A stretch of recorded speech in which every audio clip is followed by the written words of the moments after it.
My second question is what do you think you want to get out of this teaching? Because I want to make sure I cover your questions and ideas and thoughts.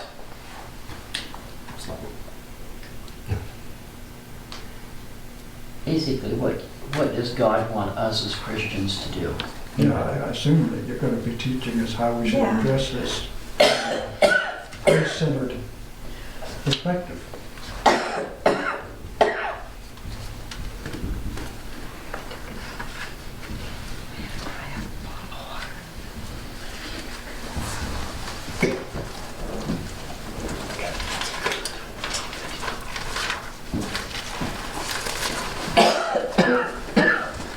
That's for me to forget, so that's why it's so bad.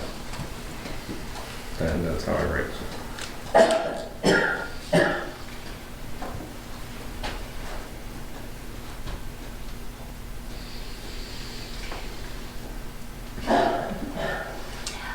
How are we supposed to feel about this?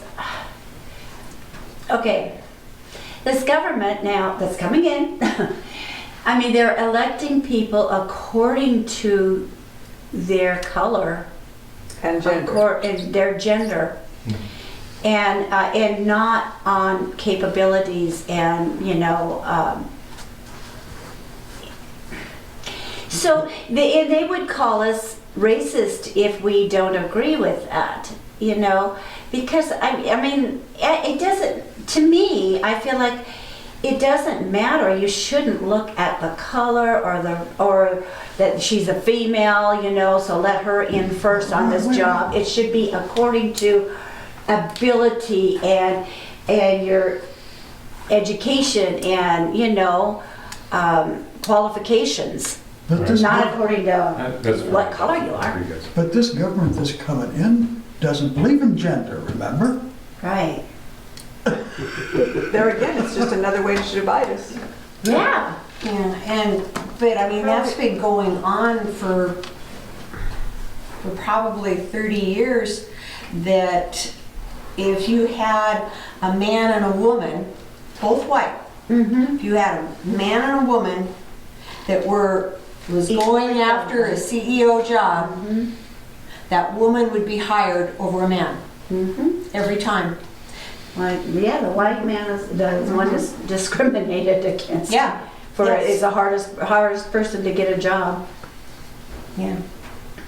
So what kind of attitude are we supposed to have with that? Yeah. How do we not? How do we not be How do we not? How do we not be angry? How do we not be be upset? angered about that?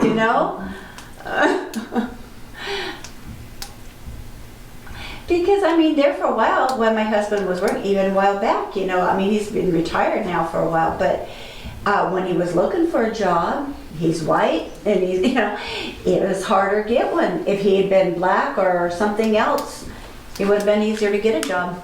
No. And I, and then, for me, the answer to that is everything I think and everything I do needs to honor God. Yeah, So whatever am I thinking, I have to be honoring God. yeah. So where's my attitude? My attitude has to be honoring God. And if it's not, oops, I need to start praying for myself. In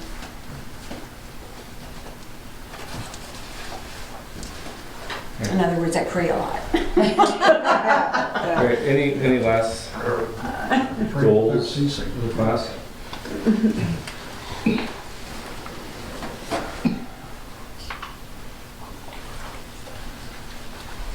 have something in my throat here. What, I didn't give you mine. as we go about this and learn this stuff, we need to know how to change minds too, or change hearts, to open eyes, to see what's happening and what people are being told, that they have to start discerning and reasoning too, to understand and listen to something and go, now wait a minute, that doesn't sound right, instead of just go along. Here, this summer we put at the laundromat because we've been our motorhome full time. And And there was some two rainbow people in there. I knew nothing about the rainbow people. Zero. So I was kind of interested to see what they taught and what have you. Not only did all of it, but we got around to talking about black people, that they were not being treated right, and they needed to, they need to be taken care of monetarily. And I told her, he was kind of quiet, so her and I had a little talk. I said, do you know that in the NFL and all sports, roughly 70 or 80% of all of these guys that make big money end up being poor. They had millions and they blew it all because they didn't know how to handle money. So, in other words, so if we give these people all this money, then where are they in a few years? Broke, right where they were before. Back begging again. And so, what have you accomplished?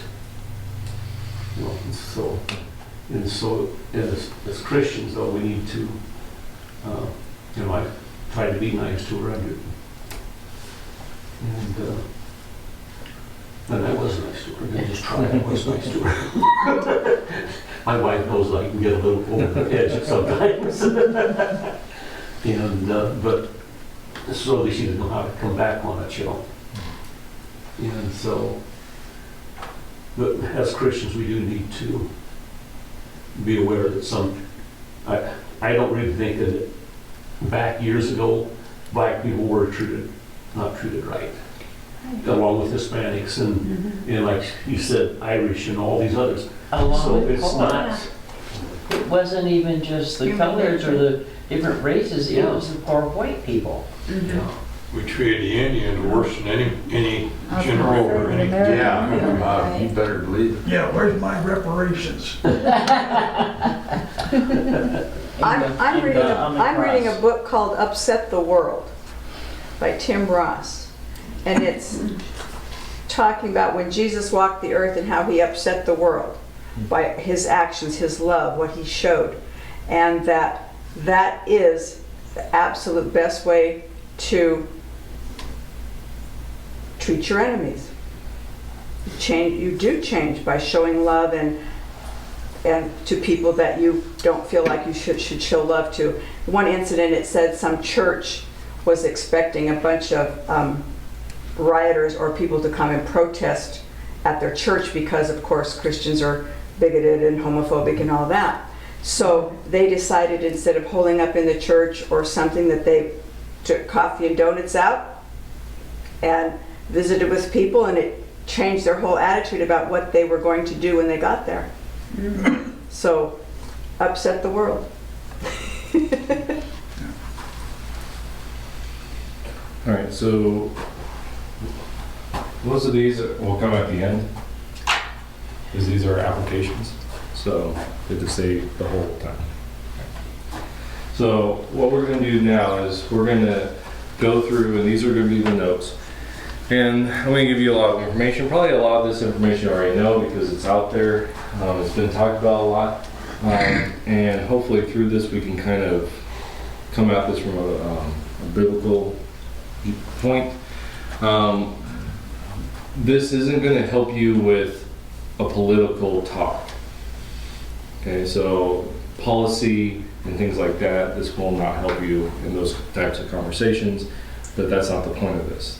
So we're talking from a Christian point of view. We can get the scriptures in our mind and be able to understand how to maybe approach these conversations from a biblical standpoint. So first, I'm going to give you four quotes from Black personalities. There's going to be, I think it's 2 writers and 2 singers. The first one, his name's Carlos, oh no, it's a politician, it's the last guy. Carlos Wallace, he's an author and he writes several different books, but he wrote this quote. He says, "We live in arguably the most developed, powerful country in the world, yet we are still unable to find a way to keep corrupt cops from killing black men. Why is that?" And so this idea about money and the ability, development, all this, and still this idea of police brutality, killing black men.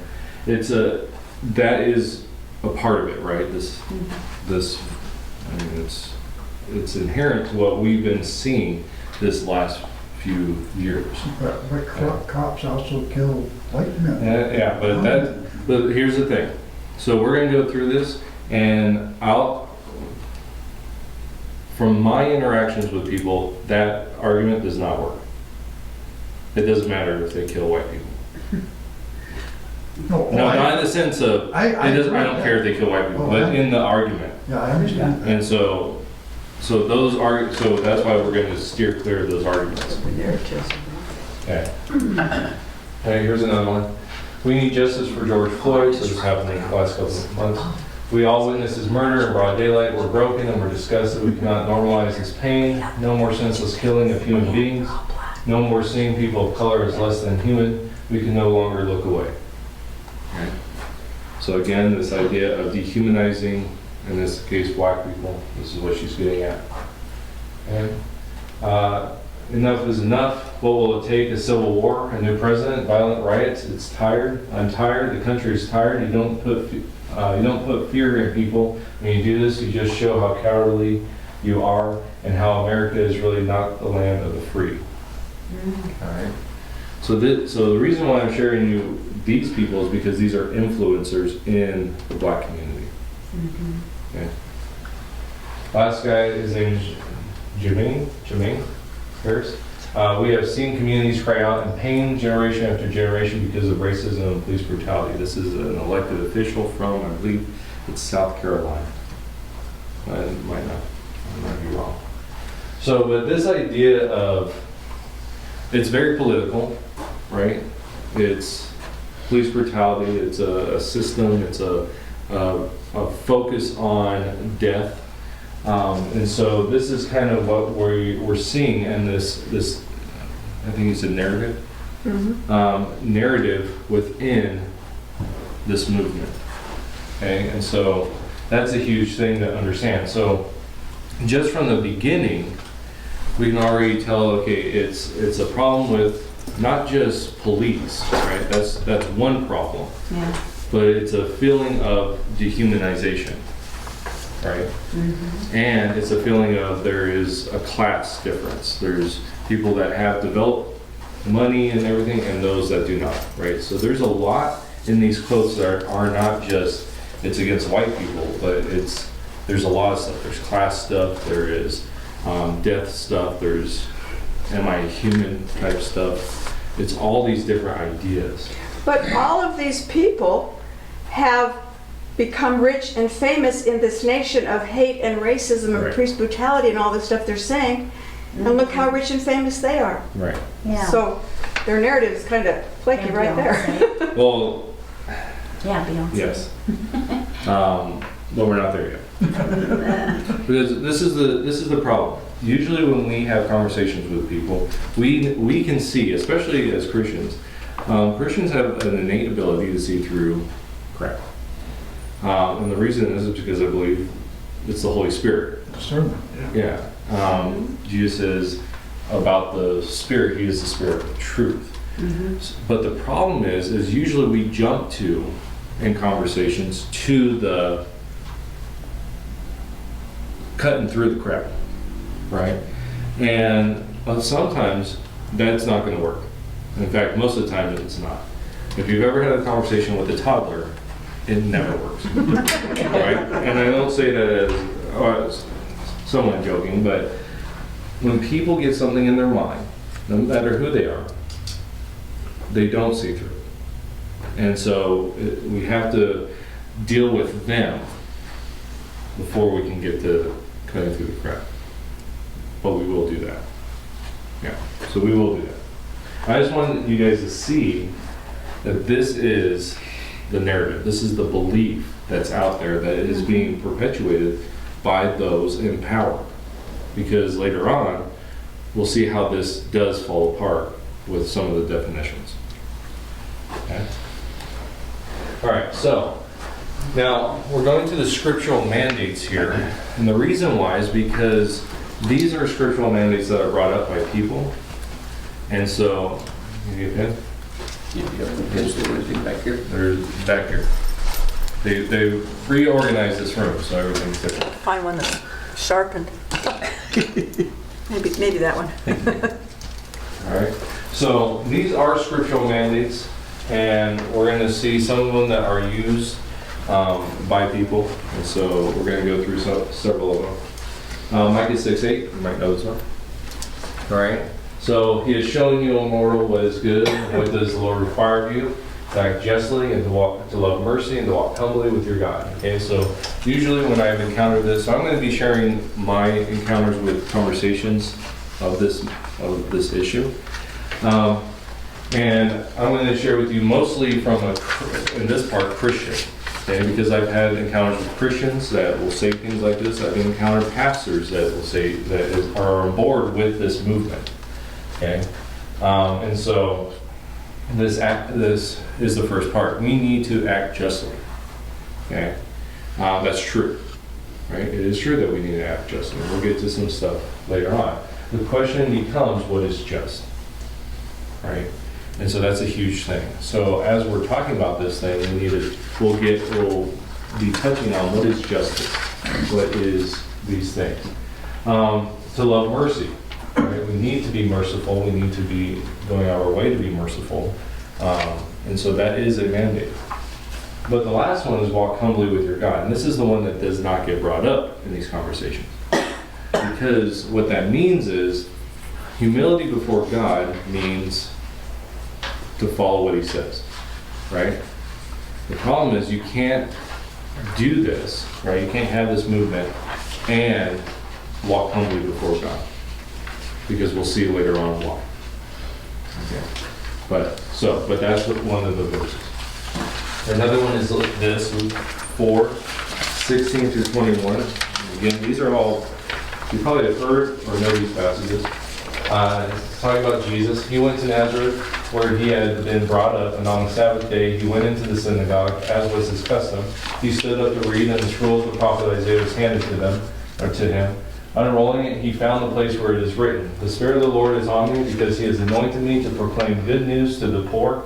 He has sent me to proclaim freedom for the prisoners and recovery of the sight for the blind, to set the oppressed free, to proclaim the year of the Lord's favor." And then he rolled up the scroll, gave it back to the attendant, and sat down. The eyes of everyone in the synagogue were fastened to him. He began by saying to them, "Today this scripture is fulfilled in your hearing." Okay, so this idea is, and the focus of it is right there. Proclaim good news to the poor, freedom for the prisoners, and set the oppressed free. Those are the three focuses that people will be drawn to. And the reality is that is part of the scriptures, right? What's interesting though, and this is just an interesting thing. So Jesus reads this, right? This is, I believe, it's from Isaiah. I could be wrong. But Jesus stops short of the actual quote. And it's an interesting reason why he does it. But the rest of the quote deals with the wrath of God. And so it's interesting that he stops, because what is the ministry of Jesus? John 3. The Son did not come into the world to condemn the world. Right? And so this is why Jesus stops at this point. Right? So there is a reason why he stops. But conversations I've had with people is they say, see, Jesus wants us to bring good news to the poor. That means we need to help them out. We need to set prisoners free, and we need to help the oppressed. Okay? So that's how it's used. And so we need to understand that. Okay? Now, that's a twisting of scripture, but that's how it's used. Right? And so, but there is that idea here. So Matthew 7:12 says, "So in everything you do to others what you would have them do to you, for this sums up the law and the prophets." This is the golden rule. All right? And so this is another one. Would you have your son be brutally killed by an officer, right? And so this idea of you need to be more open to what we're dealing with, and which is, in a sense, true. And so, but this is one of those passages that gets used. All right. The next one is Mark 12:29-31. And it's not some, I put in the first part, but that's not the part that's used. It's verse 31 is the part that's used. The second is this, love your neighbor as yourself. There is no commandment greater than these. Okay, so the idea of loving your neighbor as yourself, you want to keep yourself healthy and then money and everything, so why wouldn't you do the same for some oppressed people? Okay, so that's how that's used. This one, James 1:27, religion that God our Father accepts as pure and faultless is this, to look after orphans and widows in their distress, and to keep oneself being polluted by the world. Now, that last part is not usually covered when I've had these conversations. It's the first part, look after orphans and widows. Okay? But again, just like in Micah 6:8, in order to fulfill all this, you can't be polluted by the world, but we're seeing the pollution of the world. And so these verses are stopped because it doesn't fit a narrative. Okay? And so, James 2:1, my brothers and sisters, believers in our glorious Lord Jesus Christ must not show favoritism. Okay? So these are verses that are used to say, right, you shouldn't be doing these things, but we'll talk about how these apply later. Now these are two that I put in there because I think they're important. These are two verses that I've used in conversation with Christians, and it's a very simple ones, right?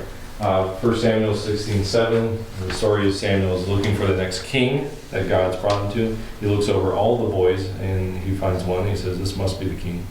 And God says this to him, do not consider the appearance of his height, for I have rejected him. The Lord does not look at the things people look at. People look at the outward appearance, but the Lord looks at the heart. Mm-hmm. To me, this is a guiding principle in this conversation, especially when we're talking to people. We're talking about this.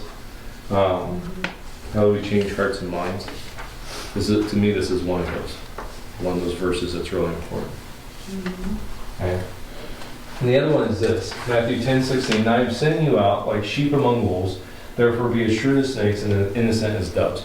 Now, I think this is more for us in our conversations that we need to be reminded of, because there are wolves out there. Okay? And there's wolves everywhere. And all different types of wolves, all different types of woven ideologies. And so we need to be as shrewd as snakes, so we need to be very wise. We need to understand what's going on so we can better respond to it.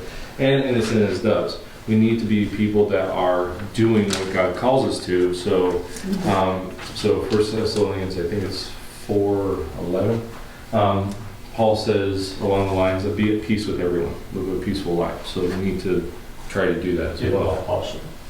If at all possible, right. So, the last one here is 2 Corinthians 10:3-5. For though we live in the world, we do not wage war as the world does. The weapons we fight with are not the weapons of the world. On the contrary, they have divine power to demolish strongholds. We demolish arguments and every pretense that sets itself up against the knowledge of God, and we take captive every thought to make it obedient to Christ. This is another thing. Now, when we're dealing with people, it's really easy to fall into the political argument. It's really easy because that is the rubber meets the road part. And I've had conversations with people where they jump to the political argument. Christians will jump to the political argument, and I said, well, wait a second, we're Christians. We're brothers and sisters. We need to talk about what the Bible says first. Yeah. We can get to how this is done because to me, there is a distinction between what we need to look at as Christians and then how we got to this place as far as political wise, and how do we actually unravel that. That though, I think is a harder thing for people to grasp, how the politics got to this point than the biblical stuff. because especially if we're talking with Christians, it's easy, or it's easier. But we're not just going to be talking with Christians. Right? And so, but our goal should always be, and this is the goal of the apologetics courses, is to share the gospel. So how do we share the gospel? Because it's the gospel that changes minds. John 16, it's the Spirit is the one who convicts the world of sin, right? And so you can change someone politically, but you might not be able to change that person spiritually, right?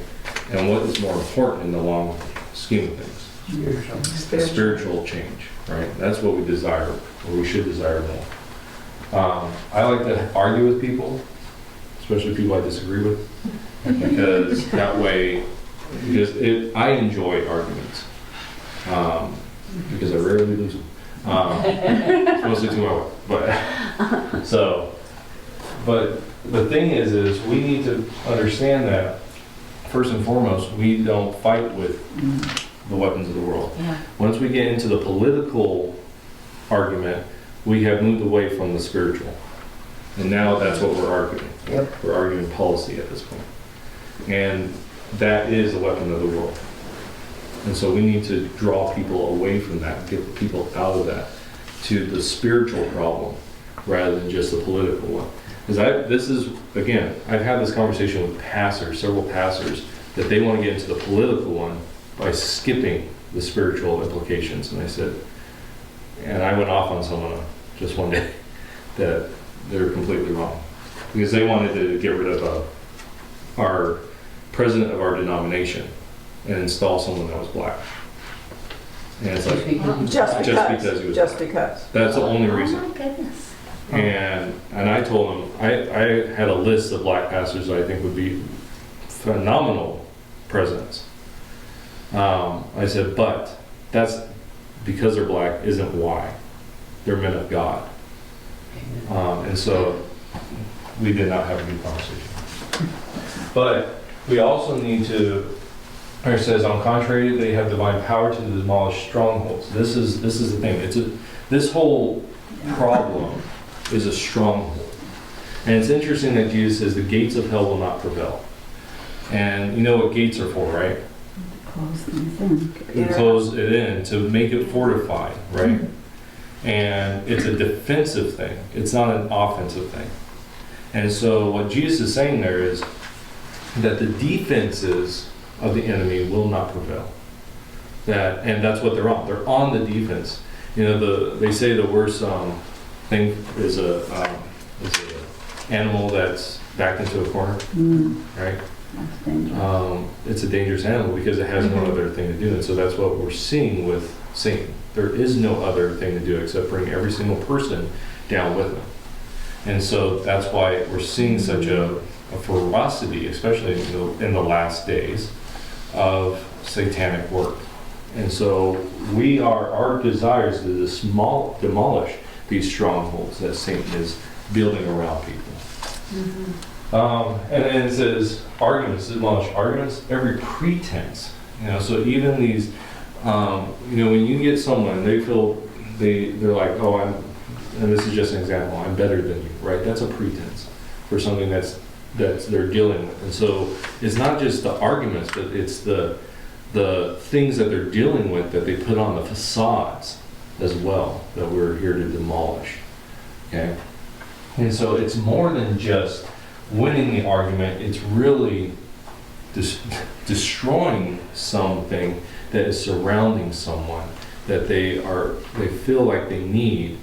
Why? Because they need control, they need power, they need something to surround them. And so what they really need is Christ. And so that should be our goal, is to get past those things. Now, not every conversation is going to go that way, right? You might have a conversation and it's political, and you might get into a political argument, and that's fine. And so have fun. But, but the goal of this is to really do this, to bring every thought captive to Christ. And so not just the thoughts of the world, but our thoughts as well. is we need to have, we're going to see a little bit later that there are things that we need to do as well to fight in this battle. And so, all right. So, but I'm going to give you a timeline, and this isn't a full timeline. Now, Mom and I were having a brief conversation at the beginning. The stuff that we're dealing with today did not start 6 years ago, right? It didn't even start 60 years ago. It didn't start 150 years ago. It didn't start in the 1600s. It didn't start. We can trace this back and continue to trace it back to the garden. Okay, so we're not giving a full timeline here, right? But what we're going to give is we're going to give a brief timeline just for this stuff that's kind of boiling over in the modern day. Yeah. But as we go along, you'll see hints of earlier things. Okay. So, I was trying to figure out how long should we do this for? You know, how many weeks we should do this. And so, but here these are probably the big blips on the screen that are happening. And we're really going after the Black Lives Matter aspect of it because that's becoming so big. But there's more to it, and we'll get to some of it, but not much. But these are the big things. Trayvon Martin's death is really a huge moment because up to that point, you actually did see an okayness. It wasn't great. I'm not trying to sugarcoat it, but it seemed to be all right. It was a calm before the storm. But Trayvon Martin's death changed something within our society because it wasn't just that a black man died, because we've had that before, right? And it wasn't that there's police brutality, because there's been that before. The whole Rodney King thing, right? Back in the civil rights era with the dogs and the fire hoses and all that. That wasn't so much the catalyst here. There was a young boy that was killed, 17, 18, something like that. And it was catapulted on the national stage by President Obama. And also that it was done in the media as a white man versus a black man. And that was really the thing. When it jumped into the media like that, with that language, it snapped something and it just started an avalanche. In fact, Black Lives Matter, the organization, started from this. And it was, there were several other groups that were going on, but when when Zimmerman was acquitted, that actually began the Black Lives organization, okay? And that's a huge thing. So we're talking 2013 at this point. I got one. I was going to say, Obama, being the President of the United States, fed that with all the news. I mean, it was Trayvon Martin, it was Ferguson, Missouri. Right. And every chance he fed the fire. He also said, if I had a son, he'd be Trayvon Martin. Right. Yeah. So he did fan the flames, but it was all these. It wasn't just him. No. It was the media. It was this idea of it's a white man versus a black man, and so it was all of it that kind of broke loose other things. And so I just want us to realize that moment in time was actually a huge moment. That there was a lot of this building up anyways. It was calm for the majority of it. But also at the same time, we had the catalyst of social media. Yes. And so it wasn't just you saw it on the news, you saw it everywhere. In your pockets and everything. This was 2008 really was the beginning of phones in your pocket to the point of texting and all that. But it wasn't until, you know, in the, what do we call this, the teens? You know, the 2010s, and the use had it, YouTube was getting bigger, Facebook was getting bigger. All these different things were getting bigger and bigger, and you can have access to this at any moment in time. Record everything, but don't help. Right. Yeah. Let me record bits and pieces. Right. But then, a year later, you have the whole Eric Gardner thing. And this was, I don't know if you guys remember it, he was a bigger guy, and the whole story was that he was selling illegal Cigarettes Yeah. for 20, he'd buy a pack of cigarettes and sell it by the cigarette because it was so expensive. Yeah.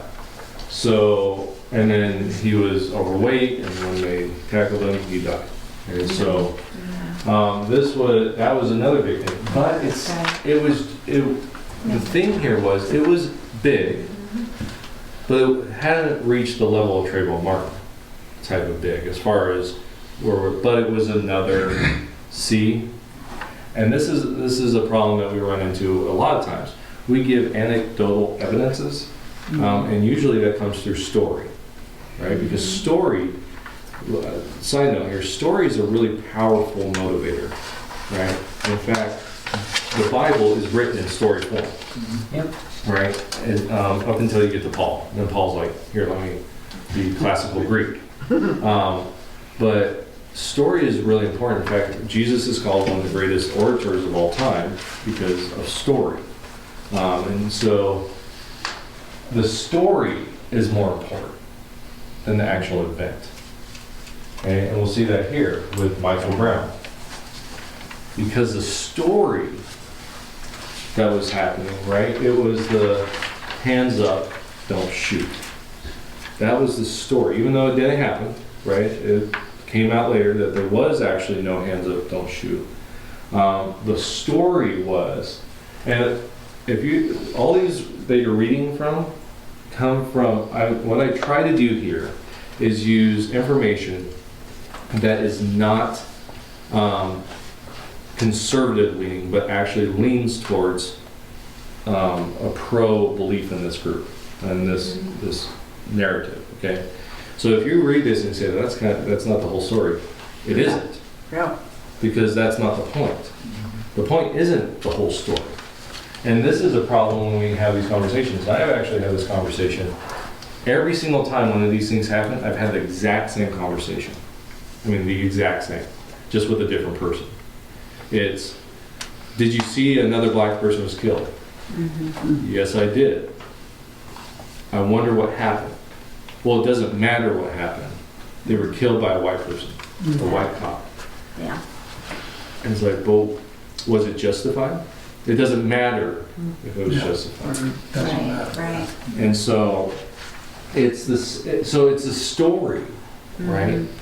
It's the white person kills black person. And the story never changes even when the truth is told. Right, and that's so the hands up, don't shoot is still talked about today. Yeah. And that's what we're talking about. We're talking about the story, right? Then the next one, and this was a tragedy, the Tamir Rice.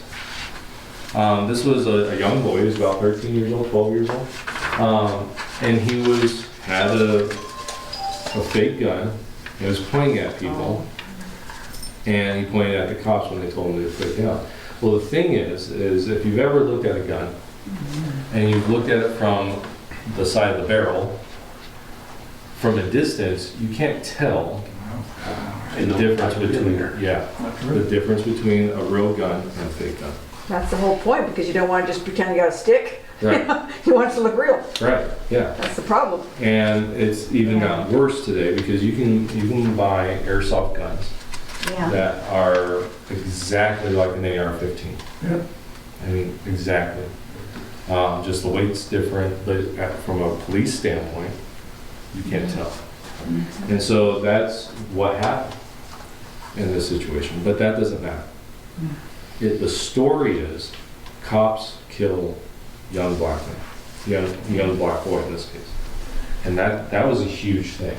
Because because in all of this, it was always, the response was, well, these were criminals.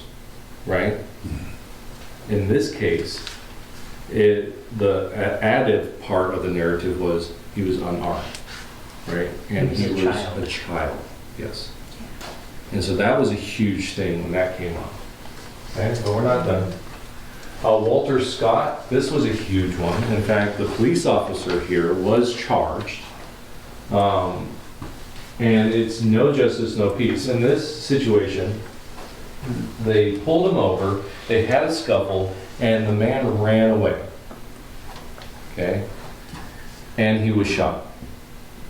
And that was what got the officer, that he was running away and he was shot. But the big thing here was the guy was no longer a threat.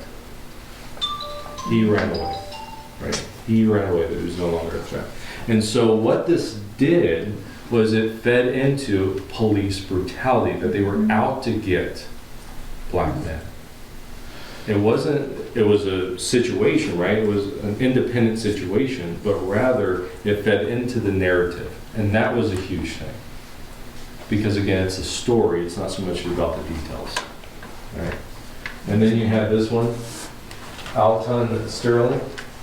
And so there was a police disturbance here, but again, it's one after the other, right? It's 2015, a year, just a little over a year later, you have another one that comes on the scene. Now, if you notice something, these are years apart, right? Yeah. It's not every year. It's years apart. But what it does is it adds and adds and adds. Okay? Then you get to Philando Castile. Okay? This was a huge one.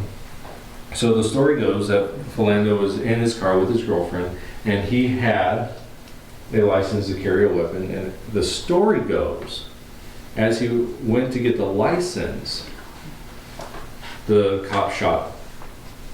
Now again, we're not talking about details, right?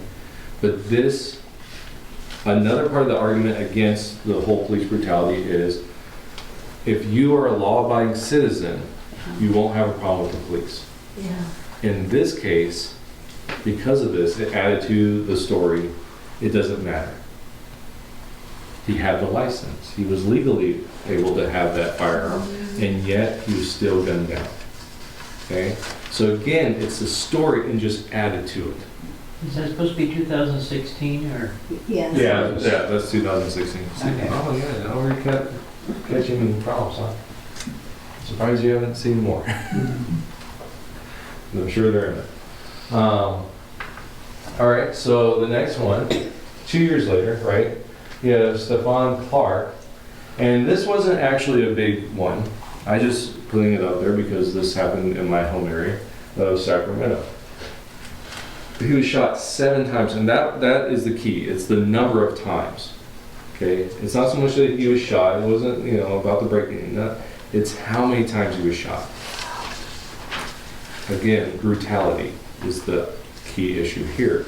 Is he was shot 7 times. Why did they have to shoot him 7 times? Because if you ever take a gun class, it's usually 2 in the chest, 1 in the head. That's the. You shoot twice in the chest, they don't go down, you shoot them in the head, that takes them down. Okay, that's usually the kind of the self-defense gun stuff. Okay. If you got 2 or 3 policemen shooting their 3 shots, you get all those shots in there. Again, details. Yep. Right? But it's the 7 that is the big thing here. Okay? Why do they have to shoot them 7 times, right? Yeah. And so. Plus, if they're It on, wouldn't go down. if they're on drugs, Well, it's hard to put it out. again, those are details.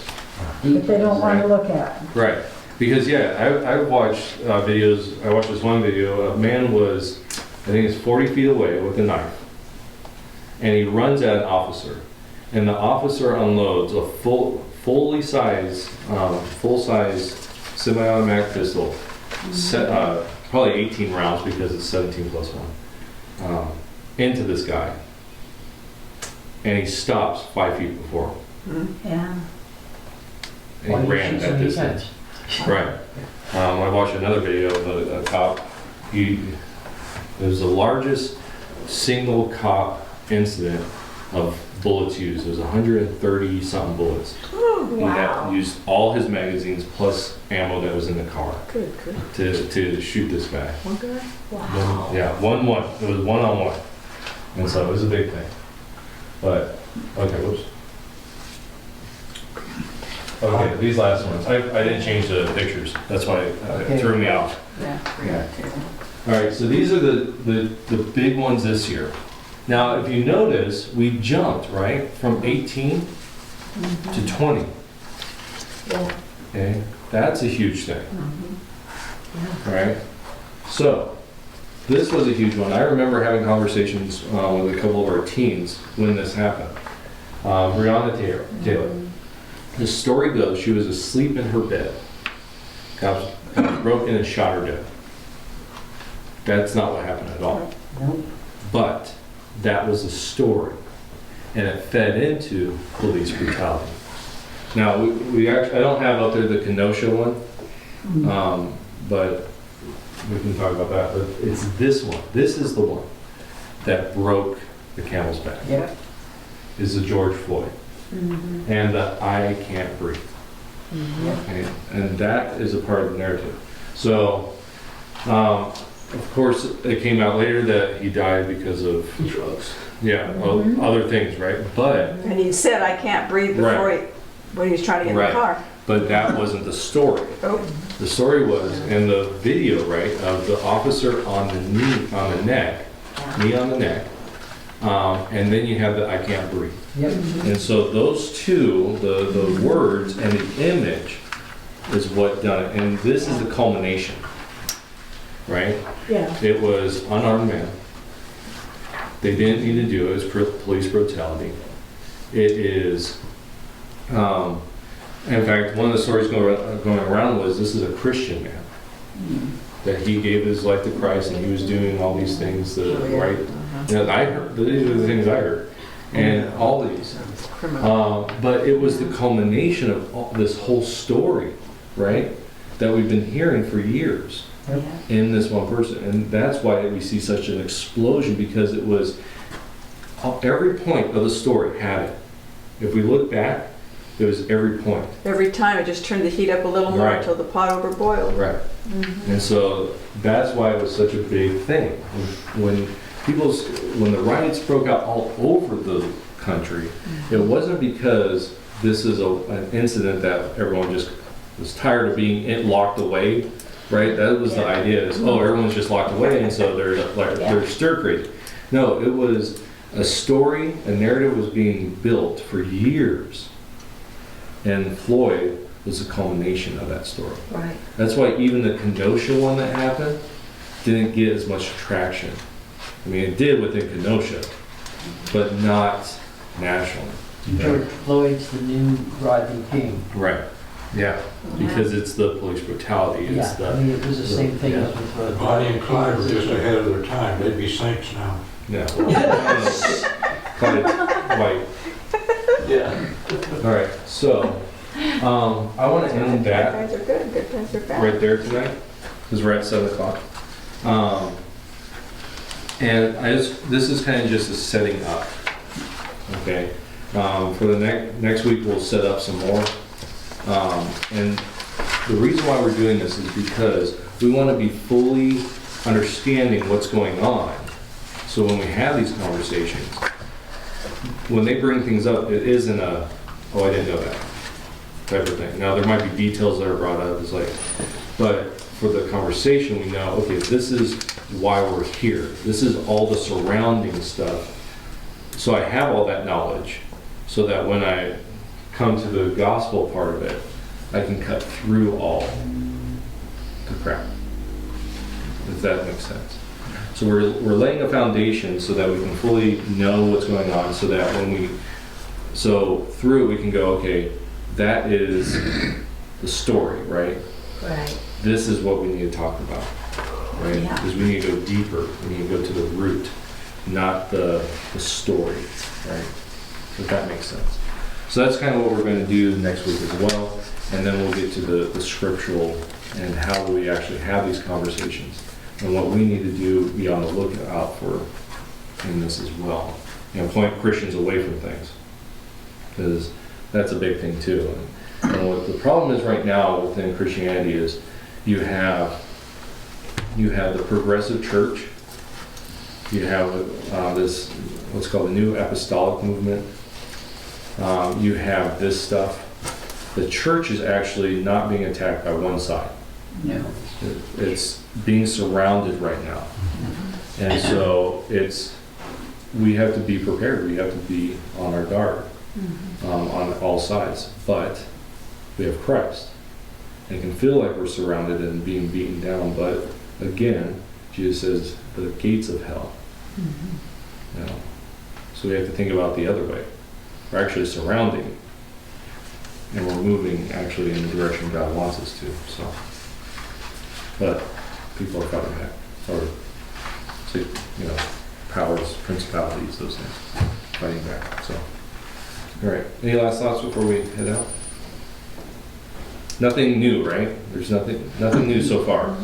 No. Right? Yeah. There shouldn't be anything new. What? Nothing new under the sun? Yeah. And this first part isn't supposed to be anything new. Actually, the whole thing is probably nothing new. It's connecting everything. Yeah. And that's kind of what this is. So. We've all lived this stuff, so. What? So we've all lived Right. this. Yeah. This has all been a part of the last Part of our several history. years. Yeah. So. All right. So I'm going to pray and then we'll get. Heavenly Father, thank you for this evening. Thank you for the conversations that we've had through this. Lord, help us to distinguish fantasy and this narrative with reality. Help us to be able to do that, and help us to be able to speak into lives as we do that, so that we can help people see the narrative and see the overarching theme, but also where you're playing your part.